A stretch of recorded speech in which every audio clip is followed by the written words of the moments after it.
Welcome to Pure Nonfiction, the podcast covering documentary film. I'm your host, Tom Powers, the documentary programmer for the Toronto International Film Festival and the Stranger Than Fiction screening series that takes place on Tuesday nights at New York's IFC Center. On this episode, I interview the Syrian filmmaker Orwa Nyrabia, who's the co-founder of the nonprofit DocsBox, dedicated to supporting Arab documentary. His producing credits include the film Return to Homs, that captures a key period of resistance near the start of Syria's civil war. It won the 2014 Sundance World Documentary Jury Prize and is now playing on Netflix. Here's Orwa discussing the film on 60 Minutes. You know, for a young man in the siege of Homs or the siege of Deir ez-Zor or these really very difficult places, the only way you can be forgiven for not holding a gun is if you have a camera.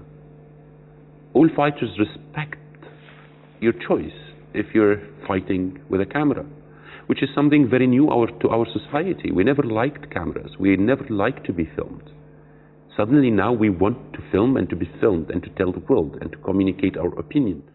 Before Syria's revolution, Orwa was based in Damascus. He started DocsBox with his wife, Diana El-Jarudi, as a film festival that gave inspiration to a new generation of directors. As street protests were rising in spring 2011, he organized an open letter of protest co-signed by Syrian and international filmmakers. I'll quote one paragraph. "We call on all filmmakers in the world to contribute to stopping the killing by exposing and denouncing it, and by announcing their solidarity with the Syrian people and with their dreams of justice, equality, and freedom." End quote. In late summer of 2012, Orwa disappeared. He was held in custody by Syrian security forces. His partner Diana organized a campaign to release him. Statements from prominent filmmakers were compiled in this video. I'm Michelle Rodriguez from the United States. I'm an actress. This is a plea to free Orwa. American actor Robert De Niro, free Orwa. Morgan Spurlock, American filmmaker, free Orwa. Judd Apatow, American director, free Orwa. Michael Apted, English-American director, free Orwa. Iranian filmmaker, Mohsen Makhmalbaf, free Orwa. Ken Burns, American documentary filmmaker, free Orwa. The campaign succeeded in getting Orwa freed after 3 weeks. He and Diana relocated first to Cairo and now in Berlin to reinvent DocsBox as a resource for Arab documentary. I met with Orwa last week at the Sundance Film Festival, where he was attending workshops for international filmmakers. It was day 5 of the Trump administration. We weren't yet anticipating the Muslim travel ban. Had it been enacted earlier, it might have prevented Orwa's trip. I started our conversation by asking Orwa to take me back before the war, when he and Diana started DocsBox in Syria. He took a long pause, as if looking back to 2008 required a concentrated effort. Then after a deep breath, he began. It was a time in contemporary Syrian history where we were all very optimistic. We thought that the regime was going to be a bit more open culturally. It was the UNESCO's year when Damascus was considered the cultural capital of the Arab world, what meant that the regime, the authorities, were very keen on showing the world a better face through culture. And we believed that that would be a good entry point, that a proposition like starting an independent documentary film festival would have usually been just rejected. But when they had this year and they wanted to create as many cultural events as they could, we thought it would be a good negotiation point. Syrian filmmaking at the time was absolutely monopolized by the government. So it was mostly fiction. Fiction was produced and funded completely by the Ministry of Culture. Although most of the films were actually dissident films, were critical to the regime, but still the regime funded them, produced them, and then banned them. And that was a very particular situation. But documentary film was rare, was very little. We had a great master, Omar Amiralai, who was inspiring to a whole generation, including me and Diana, my partner. And we saw his film, watched his films, and wanted to make documentary films. And what were his films like? His films were very genuine creative documentaries, in the sense that he traveled the world, worked mainly in Syria and Lebanon, made films in the 80s about the Lebanese civil war, and in the 70s in Syria about the rise of Assad and his junta to power. And then later on, he kept on studying the anatomy of a society corrupted by power. He also made films in, as far as Pakistan. He made a film about Benazir Bhutto when she was the Prime Minister of Pakistan. He worked in Kuwait, in Yemen, in France. He documented, made some very good films about the early wave of terrorist attacks in Europe in the 80s. And was he doing this while being based in Syria or somewhere else? No, he was based in Syria until the end of the 70s, when he became an exile and went to France, and then only came back end of 90s to Syria. He was allowed to go back home. So he was influential, I must say, in the way we understood what documentary is. To understand that documentary is not just this cheap kind of film that you start by making so that you get a chance at fiction. Mm-hmm. That it is actually as rich and creatively challenging as fiction, and that it's a real form of creative expression. In 2006, Orwa's partner Diana set out to make a documentary called Dolls, A Woman from Damascus, about a Syrian mother and her daughters, and how their views of womanhood are affected by the Arab version of the Barbie doll named Fulla. In order to fund the film, Orwa and Diana traveled to the International Documentary Festival of Amsterdam, known as IDFA, that holds a pitching forum. Yeah, and we went to the forum to pitch the film, which was the biggest co-production pitching forum in the world, and we were very successful and so moved. And I remember we left that pitch session with a huge audience, and Diana said, "Why don't we have something like that back home?" And it was, so we always said it was jealousy that made us start a documentary festival in our country. Our people did not get the chance of watching creative documentaries. It was always, when you say documentary, people heard nature films, history films, like television standard documentaries, but not filmic documentaries, not documentaries that really touch your being, your existence. And we started this. We said we want to show films from around the world, translate them, and travel with them to 4 cities in Syria. So it was not only in the capital. And we always try to play a game with the authorities, with censorship. So, for example, we knew we would never get a permission to show, say, for example, Amiralai's films critical of the regime in Syria. Mm-hmm. And what we did instead was to show wonderful films from Chile, from Poland, films about other dictatorships. Mm-hmm. And it was, we used to call it parallel realities. It was our version of parallel reality, because we knew that when you show audience a film about Pinochet, for example, in Chile, they will not leave the theater discussing the situation in Chile. They will leave the theater talking about their own life and the similarity. Right. And that was successful. I remember in the first year we had a headline in a newspaper saying a Don Quixotic quest. And still we got, I think, 28,000 admissions in the first year. So that was encouraging. Over 4 years, it got to 38,000, and that was a pleasure. It was it was regionally the biggest one. We had great guests. We did master classes, workshops for filmmakers, for beginners, and for more experienced filmmakers. We brought in many distributors and trainers, and I have to say, in a short amount of time, it had established quite a reputation. It was. I'll never forgive myself for not getting there, but it was something that I thought was so well established that, well, I'll get to there 1 year. Yeah, we never thought it would be stopping that fast, but yes, it was such an honor and a pleasure to have a a full 600 seats theater, having a Q&A with D.A. Pennebaker, for example, for an hour, and then with Patricio Guzman, and having these very wonderful encounters between great filmmakers and our audience. That was a great experience, and then came the revolution, and we were the fourth and last edition of Docsbox took place, closed curtains 3 days before the revolution started. So it was really very difficult at that time. The authorities were on their toes, so alerted and knowing somehow that something is coming, what meant that we were under a lot of scrutiny and receiving threatening phone calls from authorities every day to make sure that there are no political issues discussed in Q&As and so on. But we survived it. 2012, we wanted to make the 5th edition, but it was so bad in the country. And we already saw that if we organize a festival in Syria at that time, it would have been too much of a... the regime would have loved it so much. The regime would have thought this is good to show the world that nothing bad is happening.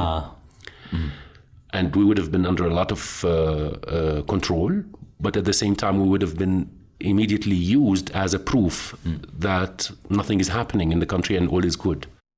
In spring 2011, Syrians learned about an incident in the southern city of Dara, where security forces had tortured several teenagers for spray painting anti-government graffiti.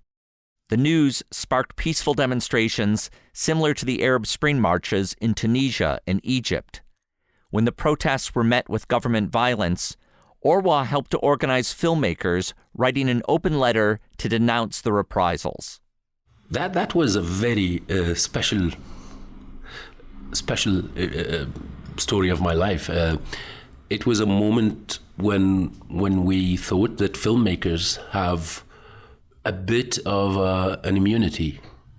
Not much, it's not full immunity, but that filmmakers cannot be easily detained and tortured like others. And we thought that we have to immediately use this to raise our voices and say, look what's happening in this country, we shouldn't do that. And this was something that you were putting your own name to, Syrian filmmakers were putting their names to, as well as other international filmmakers. That was the idea, was to mobilize internationally, not only locally. So there was already a split in Syrian filmmakers. There were already some who were either scared of change or supporting the regime. And the majority was supporting the people in the street. And so I think we ended up with 70 names, 70 Syrian filmmakers signing. But the way we wrote that statement was including inviting filmmakers everywhere in the world to sign with us so that we try to raise awareness internationally.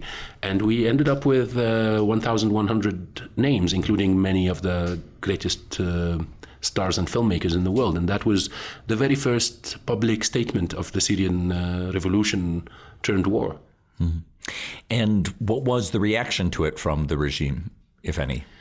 There was a reaction. There was immediately a counter statement from pro-regime filmmakers, and also some were forced and blackmailed to sign a counter statement that accused us of being traitors and followers of the West, and even collaborating with the enemy, with Israelis. And it was a big thing. There was big headlines accusing us of treason in state newspapers. But none of us was prosecuted at the time. It seemed like the plan worked, that mobilizing the international film community made them already think, okay, let's criticize them, discredit them, but let's not go into detaining them. It showed that other people would be watching. Yeah, it's too much of a spotlight. In late summer 2012, news spread that Orwa had disappeared and was likely in jail. Diana enlisted a network of international supporters. Alex Gibney's company, Jigsaw Productions, produced a short video with free Orwa statements from acclaimed filmmakers, including this message from Haskell Wexler. We have a sacred obligation to tell the truth. If you lock Orwa up, you lock me up, you lock you up. free Orwa. I asked Orwa to explain his experience of what happened. Again, he took a long pause before answering. It was August 2012, and I was heading to Cairo to take part in a seminar on film and society. And as I was getting my passport stamped at the immigration booth in the airport in Damascus, something came up on the computer of the employee, and he had to take me inside, where I was stripped of my telephone, my luggage and so on, and informed that I am wanted for the military intelligence branch. And I was taken from there to this underground facility in Damascus. That was a terrible facility. I was beaten, naturally, like that's the process they take you in. And then I was put into a dorm that had 84 other men in, I don't know how it's that in feet, but it's 7 meters by 3 meters. So it was this place that you could not lay down or sit. You had to stand up. It's squeezed more than anything, and it's absolutely inhuman. People were sick. There was no medical treatment. People would be taken out for torture and returned unconscious, and it was a very scary experience for me. But is it safe to say that nothing in your life before that had prepared you for that? I must admit that I was born into a part of Syria's society where many were always detained and tortured. So I've always heard stories about that. But it's amazing to see that seeing is different. You know, you always assume that you know, but when you see it, it's different. And then what was wonderful was the fact that media and friends immediately moved, to the extent that your jailer or? My jailers were already alerted that I am somebody they should consider not to harm within the first 24 hours. I knew that in a very strange way, because I was always blindfolded and handcuffed. But I knew it because I heard one high-ranking officer there tell them, mocking me, tell them, so this is the prominent intellectual. And all I thought of, where did he get this word from? Prominent. It must be rolling on some TV, on some... Because he said the word in English, prominent? Or? No, he said it in Arabic, but why would he say it? I thought it must be on TV, because that's the only way he could have picked this description. So what was important to me is that it was also the moment I was sure that Diana and my family and friends realized that I am in detention. Because, you know, the first thing that you think, they will not realize I'm detained, because they think I just went to Cairo and I might not call on the first day. Right. Yeah. It was a very difficult 3 weeks, but after 2 weeks, I think that the international campaigning that Diana masterminded from Damascus with many wonderful friends, including you in Toronto at the time, had such an impact, because it started to... You told me there was a funny story about a jailer coming and asking you a question. Yeah, that's when I realized that it's a big campaign outside. It was when one of the jailers came to me and said to me, so where the hell do you know this De Niro guy from? And I didn't realize it immediately, so I told him I don't know the De Niro guy. And then he was asking me, and I was thinking, wow, then it must be a big campaign. So I told him... Because Robert De Niro had signed his name to a petition. So I asked him, so what's with De Niro? And he said, well, he made a 3 seconds video for you. I told him, do you know who De Niro is? And he said, no clue, I don't. And I started trying to remind him of movies he might have seen, and we ended up that he only have seen De Niro in The Godfather. Which was a very nice thing, I think, that the jailer, the torturer... Would know the mafia films. Would know that film only. But I think they were, in a way, they balanced their interest in this and thought that I'm not worth it as a detainee, that releasing me would be better because I'm not such an important leader of opposition. And on the other hand, if they keep me there, it's a big, it's too loud. It was too loud. So in that sense, it was a great lesson to me. And I think I've ever since, I'm trying to keep reminding filmmakers of the great power of an international filmmakers community, that nobody else at the time, it was simple. If Obama and Francois Hollande and Merkel demanded my freedom, the regime would have never released me. It's so different. The moral and publicity power of film people pressured the regime so much more than any political or human rights pressure. And that's something I think that we should always keep in mind. We are strong when we come together, and we can change things. We can make an impact. That's so interesting, because sometimes when you see celebrities, people in the film world making political statements, it can be easy to dismiss. Here's a celebrity making something that seems superficial to make a statement, but from what you say, it really isn't. No, I don't think it is, because all regimes care so much about image, and to them, political pressure does not necessarily harm their image, but celebrities who have moral authority, like De Niro, Robert Redford, Meryl Streep recently in her speech at the Golden Globes. These people have a moral and ethical standing. People respect them. People are not only fascinated by them, but also respect them. After a short break, we'll be back with more from Orwa, Nyrabia.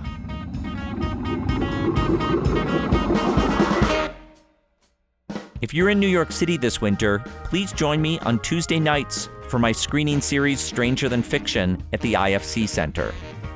Each week, I present a new or classic documentary, followed by a conversation with the filmmakers or special guests. On February 7th, I'll present The War Show that won a prize at the Venice Film Festival. The film follows young Syrians from the heady days of peaceful revolution into their experiences of civil war and escaping the country. After the February 7th screening of The War Show, I'll moderate a Q&A with the film's Syrian producer, Ala Hassan. For more information, go to purenonfiction.net.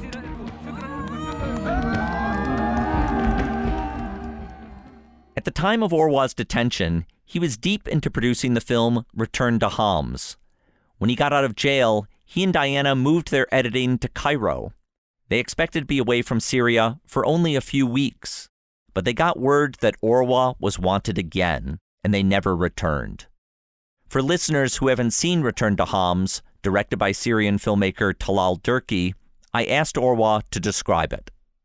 Return to Homs was a film that Talal Durki proposed and we took on to produce. It was the story of two friends in Homs. One was a young 19 years old football goalkeeper who was a young star, an upcoming football star, and who suddenly became a leader of demonstrations. He was a great pacifist leader who discovered that he can sing and started to write revolutionary songs and lead the demonstrators singing.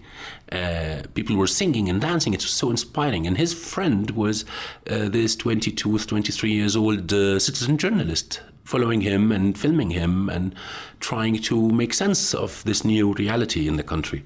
So when Talal proposed that, we were fascinated by the two guys and we thought, okay, let's do this film, let's make it. Now, it was pretty difficult to realize the film because we thought that the story was as simple as I just said it now. And we were even considering how difficult ending the film would be if the revolution was successful within the coming few days as we anticipated at the time. We never thought that it would be a war and then a huge, massive proxy international mess. Now, for outsiders who don't know Homs, can you describe its particular role in that revolution? Homs is my hometown. It's the third city in Syria in terms of size and population. It's a very simple, calm, and even conservative city. Not conservative in over-religious, but it's not a very buzzing kind of a town. The population is 1 million, 1.1 million. And it used to be a very boring city, I must admit. I had to leave it right after high school, and I was so happy to leave it. But then when the revolution started, Homs had a very special role. The people of the city reinvented themselves somehow. Now, I don't know, in every country there is a city that people make fun of, that people make jokes about. Right. I don't know what's that in Cleveland, maybe, in the U.S. Yeah, so Homs is the Cleveland of Syria. So the Homsi is the protagonist of all the jokes in Syria. Uh-huh. And Homsis enjoy that. So in the beginning of the revolution, we used to see loads of comic content being made by average people in Homs, making fun of the regime, making even creating pranks to the army, and we laughed a lot, and it was so moving. And then people like Sarut, the protagonist of Return to Homs, was emerged, and we were fascinated. It's a new kind of demonstrating. It's a demonstration in place, because marching would be higher risk. So instead of marching and being open to fire, people started to demonstrate in place, like take a big square, safer square, and demonstrate there.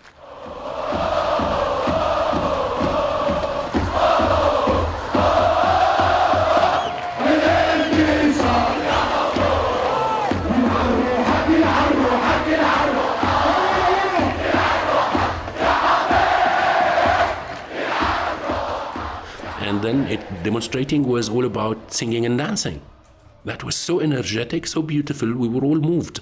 So I must say I loved my hometown again because of that. And going to film the Return to Homs there, because it was gradually more risky to go to Homs. So we didn't manage to convince any cameraman to go and shoot the film. And that's why I ended up doing the camera work for the first half of the film myself. And going there and living with these people, sharing their daily experience, and witnessing how they felt they had no choice but to fight back in what later on was to be considered the beginning of the armament of the revolution, which was something that was so painful to me watching, but at the same time, it was a popular choice. And we just saw how people were forced to do that. When you describe that painful choice, would you have imagined that this could have continued as a nonviolent resistance? Yes, I must admit, at the time, I was preaching pacifism continuously, until a moment came that when I preached pacifism, I felt I was literally irrelevant. When people, normal people, working class people would be looking at me and smiling and saying, "We appreciate you, we really respect you, but we've lost everyone, we've lost everything, and we're not standing back until they just kill us. We will fight back." And when on the calendar did that happen? That was gradual throughout 2012. Throughout 2012, it was clearly spreading. A shift was taking place. Yeah, the shift would happen in one neighborhood. The other neighborhood would be still defending, advocating pacifism. 2 months later, they would just submit and start fighting back. So to me, it doesn't change the fact that I consider myself a pacifist when I say that it was not a choice, and I do believe in popular choice. I don't believe that people, when they choose to do something, it's not just anybody's right to say the people are wrong. So you wind up completing Return to Homs after you've left. Yeah, it took a year after we've left to finish the film, a bit more. And it was a good experience. It was a very good experience because we were truly discovering what will happen in the film. When the protagonist became a fighter, became a militia leader, and when the second protagonist was detained and disappeared, until today, we still don't know where he is or if he is alive or not. And Then we set up a co-production with a German company, German co-producer, and that enabled us to get a wonderful editor for the film. That was Anne Fabini, one of the best editors in Germany now. And Anne was a very good partner. She really helped a lot. And yes, I think it ended up as a film that documented a particular side of the story of Syria in a good way. Orwa went on to produce another film about the war called Silvered Water, Syria Self-Portrait, that played at Cannes, Toronto, and other festivals in 2014. Syrian filmmakers have kept up a steady output. In contrast, during the Iraq War, we saw many American filmmakers cover the conflict, but seldom saw filmmaking by Iraqis themselves. I asked Orwa what's different about Syria. It's two things, I think. First thing is that Iraqi film under Saddam Hussein was in a worse situation than Syrian film under Assad. So there was not a clear and defined Iraqi film community. We had one, and since the spring of Damascus, early 2000, Syrian filmmakers had a political say that was considered very brave compared to other groups or communities in the country. So we had a community that was inspiring to a new generation in a way. On the other hand, there's the technology.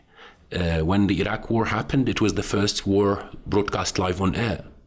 That was a new experience to all of us, to be watching Baghdad live on air while it's being under siege and bombarded. The first nights of the war live on air was such a new experience to humanity, not only to Iraq.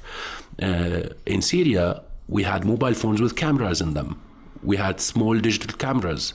We had all of this access to YouTube, to Facebook. Facebook and YouTube were the two biggest tools of the Syrian revolution. Right. I guess I hadn't really thought of that until you just said it, but like what a big jump that is from 2003 to 2013. It's the technology that enabled a younger generation of telling the story immediately. Now DocsBox is established in Berlin as a nonprofit organization supporting documentary throughout the Arab world.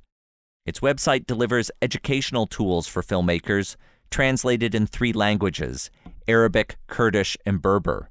I asked Orwa, what are the notable documentary trends in the Arab world? I believe that what's new is Syria and Egypt. These are the two countries that were shaken by the political conditions recently, and this so surprisingly came with many new voices, many new filmmakers making interesting work. Now, it can be good sometimes, bad in another time. It can be anything in that sense. But it's a wave, and I think a wave will produce quality eventually. And it is already doing that in a way. That started in Syria, but then with the Syrian diaspora, with all of the displacement of Syrians, it also involved partnerships. So Syrian filmmakers ended up all around the world and started to build partnerships wherever they lived now. And this meant that they got an opportunity to make better films by learning from others and learning from more experienced, so to speak, filmmakers in other countries. And we can clearly see the result of that, the outcome of that. Now we're seeing also a wave in Egypt. It's smaller in terms of number of films per year, but it is also including or offering us some very good films every now and then. These are the two countries that really brought in a change in documentary film, because you can always watch Palestinian documentary or Lebanese documentary. I don't see a new wave. I see a continuity to the same tradition, which is sometimes... Which has been going on for... Yeah, so sometimes you see great films coming out, but there's nothing new, and the political and social context was not so changed as in Syria or Egypt. So I want to ask you about living as a Syrian in Berlin, because we certainly hear a lot about tensions rising for immigrant communities in Europe. Well, the political tension is clear and obvious, and it varies a lot in Europe between a place and the other. Berlin is one of the most open and welcoming places in the continent. So when you walk around Berlin, you see so much more support and kindness. You see people from all around the world, and that even reflects in Berlin's own elections. It's clearly a city that welcomes refugees.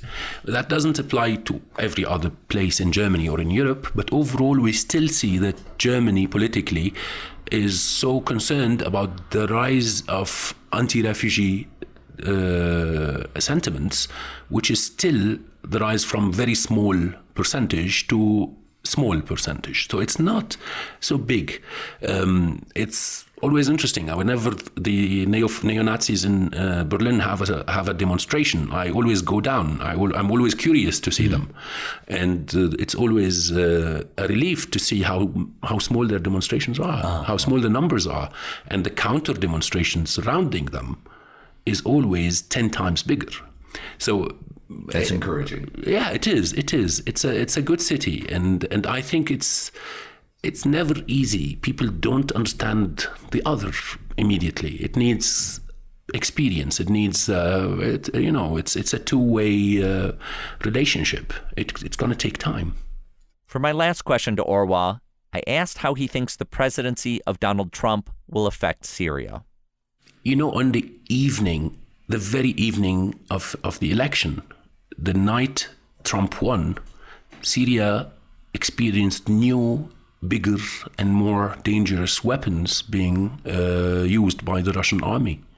It was a direct Trump effect on Syria. And only yesterday, it was the very first time that we had a joint raid by US Air Force and Russian Air Force on an alleged ISIS stronghold somewhere in Syria. So for the first time, the Russian intervention in Syria is fully supported by the American administration. And the Russians feel so much more courage to say that nobody else can do a political solution either. And so they are now the Russians feel they have a free hand in Syria. And even though the Obama administration did not do much about Syria, right after it left the White House, we found out that it was at least putting some brakes to the Russian intervention. And now we see them free. They're at liberty to do what they want. And I do think, and we're starting to feel that, or to see the early signs of it, that Trump will use the very populist war against terror or against ISIS to, unfortunately, hopefully not, but it seems like he's going to reach out to Assad in no time, and to again answer the question that we hate as Syrians, which is, do you prefer military dictatorship or jihadist radicalism, while we're trying our very best to have a third way? I want to thank Orwa Nyrabia for talking to me. You can watch Return to Homs on Netflix and learn more about his work at docsbox.org. That's dox-box.org. Pure Nonfiction is distributed by the TIFF Podcast Network. Thanks to our team, series producer Michael Scotti Jr., sound mixer Kyle Murphy, web designer Cross Strategy, marketing coordinator Sarah Moto, social media master Jordan Smith, and executive producer Rafaela Nehausen. I'm Tom Powers. You can follow me on Twitter at THOM_Powers. If you're in New York, look for me on Tuesday nights at the IFC Center for our screening series, Stranger Than Fiction. You can read our show notes, learn about live events, and sign up for our newsletter at purenonfiction.net.